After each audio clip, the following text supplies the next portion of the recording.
Com certeza, muitos de vocês já ouviram falar sobre o protocolo IP. A gente fala sobre o protocolo IP, a gente visualiza ele, na verdade, em várias situações. Quando a gente mexe lá nas configurações de rede do nosso sistema operacional, a gente muitas vezes consegue configurar um endereço IP, né? Ou então, quando a gente se conecta a uma nova rede, a gente recebe um endereço IP, né?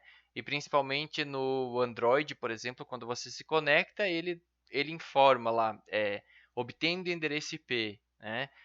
Que é esse endereço IP? Para que ele serve? Né? A gente vai falar sobre esse endereço na aula de hoje e ele vem do protocolo IP.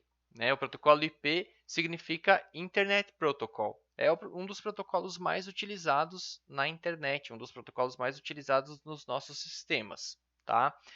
Então, para a gente obter um endereço IP, para a gente poder ser dono de um endereço IP, né, que é aquele número, aquela sequência de números que vai ser utilizada por uma empresa para dizer que ela tem um IP real, para ela poder disponibilizar um serviço por meio daquele IP, né, ela vai ter que comprar de um provedor de serviço de internet, ou um ISP.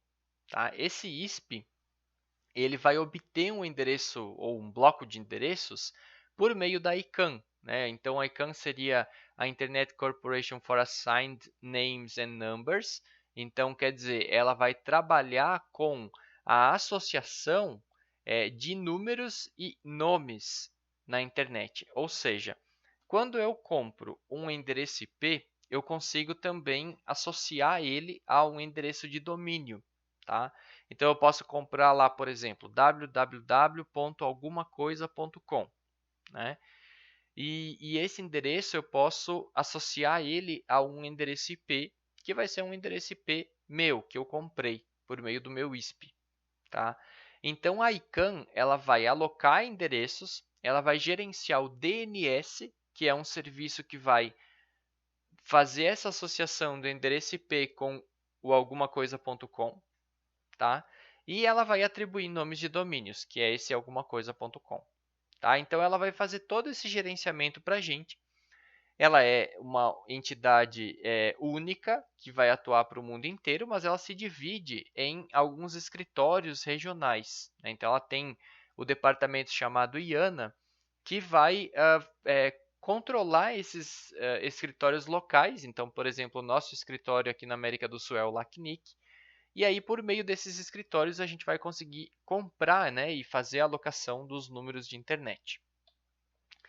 Agora, o protocolo IP especificamente, ele pode ser de dois tipos. Ele pode ter um formato do tipo IPv4 ou um formato do tipo IPv6. O V que a gente vê nessas nomenclaturas, ele significa versão. Então, quer dizer, o protocolo IPv4 ele é uma versão anterior ao protocolo IPv6, que tem características bastante diferentes, mas que tem o mesmo objetivo. Né? Então, quando a gente lida com o IPv4, a gente tem um endereço um pouco menor, que, por conta dessa característica, já esgotou, ou seja, antes dos anos 2010, se falava bastante na necessidade de fazer a migração do IPv4 para o IPv6, porque a gente teria um esgotamento desses endereços em pouco tempo. Se previa esse esgotamento para 2012. Né? Como a mudança, né, ou qualquer tipo de mudança, ela demanda muito tempo, né, a gente está tendo aí essa mudança há muitos anos, né, ela está se estendendo por muito tempo. E a gente ainda não tem uma mudança de todos os IPv4 para o IPv6. Tem muito endereço IPv4, muitos sistemas que ainda operam com endereços IPv4. Tá? Então, quer dizer, ainda agora em 2020, é que a gente foi ver o anúncio de que os endereços IPv4 não podem mais ser comprados. Então, quer dizer, desde 2012 até agora, se estendeu todo esse processo e ainda era possível comprar endereços IPv4, agora não é mais. Tá?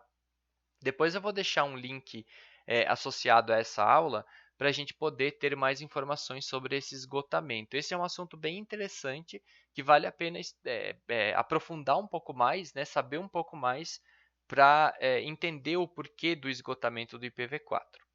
O IPv6 traz para a gente várias novidades. Ele consegue lidar com segurança de forma nativa, né? Ele tem um tamanho muito maior, então ele consegue endereçar muito mais dispositivos que o IPv4. Ele dificilmente vai esgotar, né?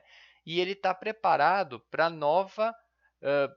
essa nova realidade que a gente vai passar a viver ou já está vivendo, que é a internet das coisas, né? Então, essa grande quantidade de dispositivos ao nosso redor, cada um deles precisa ter um endereço IP, né?